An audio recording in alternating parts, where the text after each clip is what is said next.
Note: Nkuru is a fictional West African spirit rooted in themes from dream mythology. The first dream came on a Tuesday night. Dari, a 32-year-old school teacher, had just returned to Makari, a quiet town in eastern Sierra Leone, for her mother's funeral. It was meant to be a short visit, pay her respects, settle family land issues, and return to Freetown.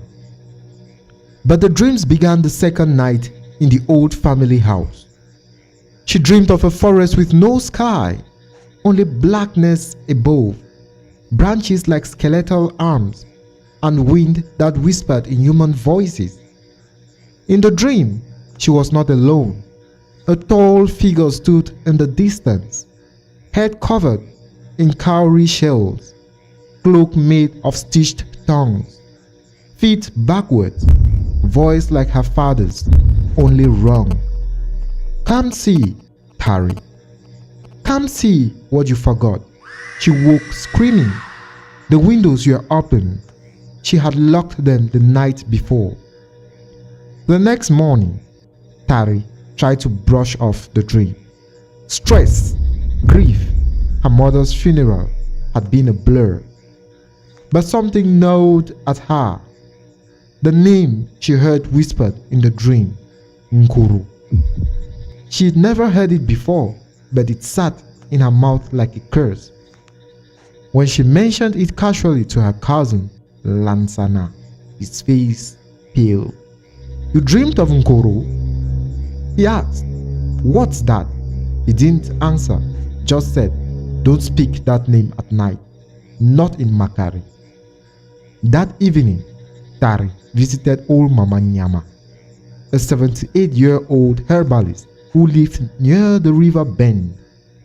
Mama Nyama still spoke in parables, wore her hair in white dreadlocks, and smelled of palm ash. When Tari said the name, Mama Nyama's eyes clouded. Nkuru does not live in the bush. She said, Nkuru lives in the cracks of your mind. Then she told the story. Long ago, there was a man born without silence. He heard everything. Voices of ancestors, ghosts, unborn children, dying stars. His head swelled with the noise. They say he screamed for 7 years straight. One day, he went into the forest, dug a hole, buried his tongue, and when he came out, he could no longer speak, but others could hear him in their dreams. They called him Nkuru, the whisper that remains. He teaches secrets, but secrets drive people mad. Tari thought it was all folklore until she met the others. Saidu, a local mechanic, hadn't slept in 3 days. He waits for me at the bottom of a well, he whispered. He shows me things from my childhood, but they didn't happen to me. Abena, a market woman, covered all her mirrors. If you dream too long, she said, you start seeing pieces of the dream world in the real one. Uncle Coffee, the town drunk, was found standing in the river, whispering to no one. His eyes were completely black. They had all dreamed of Nkuru. All had heard the same whisper, come closer, you were mine before you were born. While cleaning her mother's house, Tari found an old leather journal hidden behind a loose plank in the bedroom floor. It was her mother's handwriting. Inside, page after page was filled with dream entries, horrifying visions of shadow people, forests made of teeth, rivers that flowed upward, and always one name, Nkuru. One entry stood out. He came again, the time he showed me Tari. Said I could trade my silence for her memory. I refused. He laughed, said there is no such thing as refusal in dreams. Tari flipped to the last page. It was dated 3 days before her mother's death. I can't keep him out anymore. I sealed the bedroom with palm chalk and kola nut ash. But he walks sideways now, enters from reflections. Tari must never sleep in this house alone. That night, Tari heard the whispers again. They came through the wall. "You came back. You shouldn't have." She bolted upright. All 4 corners of the room were moving, slowly, like the room was breathing. She turned on the light. Nothing. Then the mirror cracked, and in the reflection, she saw her mother's face stitched into Nkoro's. Tari tried to stay awake. She drank coffee, poured cold water on her face, but sleep still found her. This time, the dream was deeper.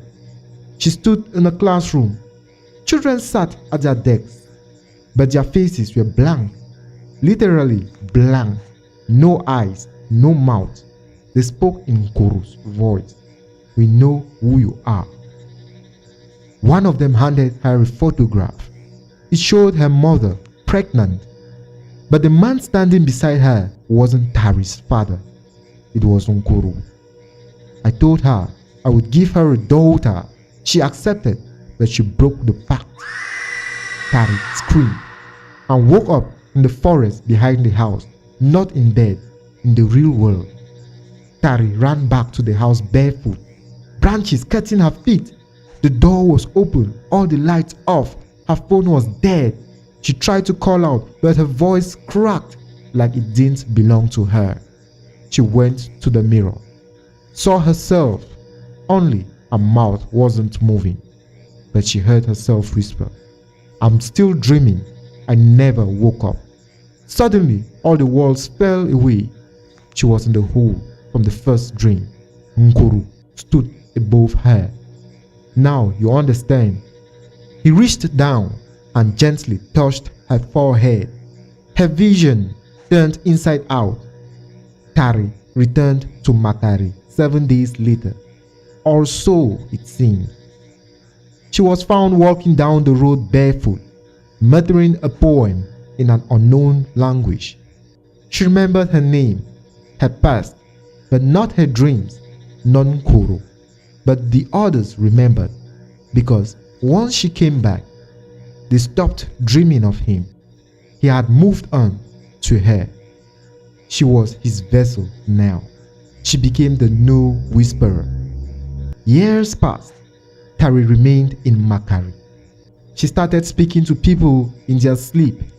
They'd wake with messages, drawings, numbers, and riddles. Some went mad. Some vanished. Some wrote books they claimed she dictated to them in their dreams. One man asked her, "Who are you now?" She smiled and whispered, "I'm the silence after the scream." If you ever dream of a tall figure with cowrie shells standing beneath a black sky, run. Don't let him speak. And above all, never, ever say his name out loud after waking, because that's how he knows you are ready. And once he chooses you, you never stop dreaming, even when you are awake. In a rural town in southern Nigeria, a young man returns home for his aunt's funeral, only to discover that she must be buried upright, and that under no circumstance should her body be allowed to lie down. But when a tragic mistake is made during the funeral, something old and unclean begins to stir, something that had waited for decades to be remembered. Her name was Mama Obei, and nobody ever saw her sleep. Not even once.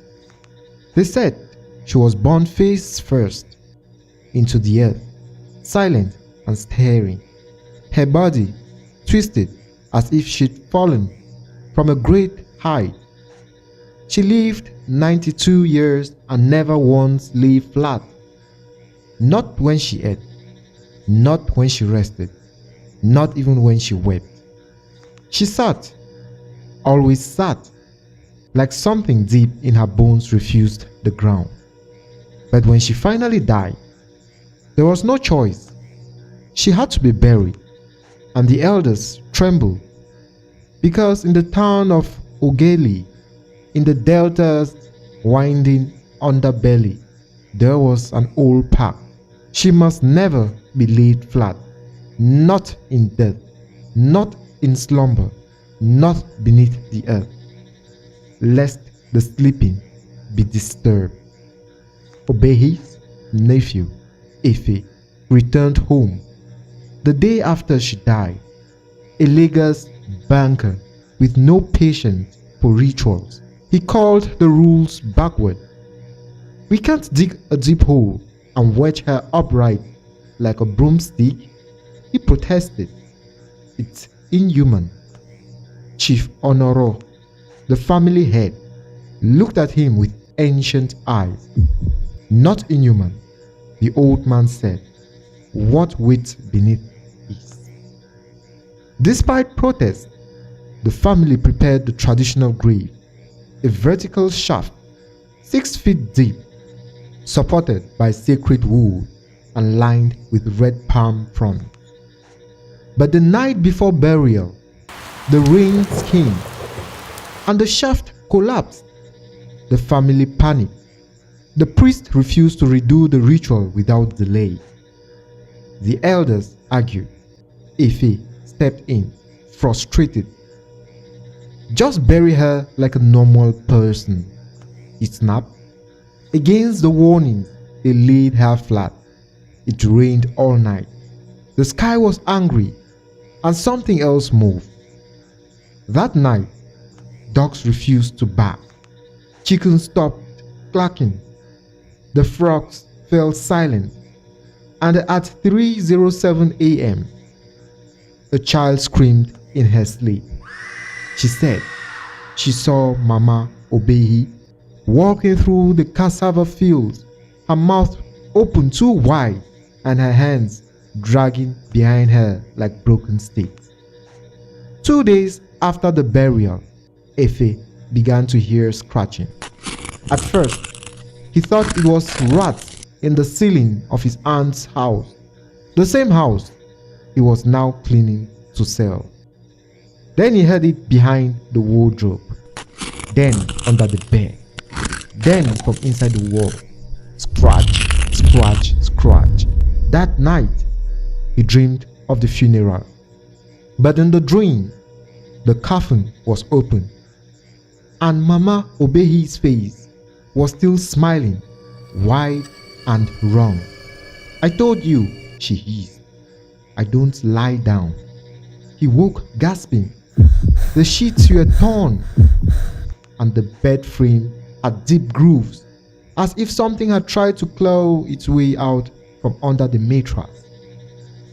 He went to see Chief Honoro. What the hell is happening?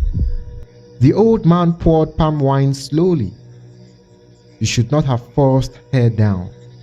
She was the last of the bound ones. Efe frowned. What are those? Honoro sighed. In the days before Christianity, there were those born cursed, not by evil, but by imbalance. They could not sleep like others, could not rest. Their souls wore, even while their bodies aged. So we made rules to bind them, to keep them still, upright in life, upright in death. And if the rules are broken, Honoro looked away. She becomes unbound. Efe didn't believe it, not until the next night, when he found muddy footprints on the hallway floor. But no prints entering the house, only leaving. From that night on, Efe didn't sleep much. He began hearing whispers in the wall, not words, more like breathing, trying to become language. He installed lights. They flickered. He called a priest. The man stepped inside, paused, and walked out without saying a word. "She's still in there," he whispered. "I can't help you." Ife turned to the town's last spiritualist, Mama Yagaze, blind and 97 years old. She touched the walls of the house and immediately recoiled. "You nailed her shut in a box. Now she's unfolding," she hissed. "What does that mean?" "You buried her wrong. The earth won't hold her." The power went out. Then the call stopped working. Ife tried to leave the village. The road looped back on itself. He returned to the compound to find the soil outside disturbed, as if something had crawled up from beneath, not down from above. That night, the scratching turned to knocking. Knock, knock, knock. From under the floorboard, he tried to ignore it until it spoke. "I am sitting up, and then I am on my feet, and finally I am in the hallway." Ife locked himself in the bedroom. The knob shook gently, then violently. He screamed for help. Nobody came.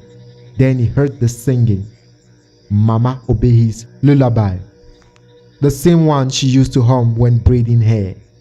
But it was wrong, too slow, too deep, too full of soil. Then silence. When he opened the door, nothing, until he turned back and saw her sitting on the ceiling like a spider, smiling. "Lie down with me," she whispered. He collapsed. Darkness swallowed him. The villagers found Ife the next day in the cassava field, alive but not right. He couldn't say his name, couldn't recall his job or his parents or why he was there. Just one thing he kept repeating: "She doesn't lie down. She never lies down." They buried Mama Obehi again, upright this time, surrounded the grave with ash and chanting. But it was too late. They say every year on the day of her death, a woman-shaped shadow is seen sitting in different corners of Ogeli, never lying, never sleeping, just waiting. Visitors to Ogeli are now told 3 things when entering town. 1. Don't ask about the woman with the white smile. 2. If you hear scratching, leave before midnight. And 3.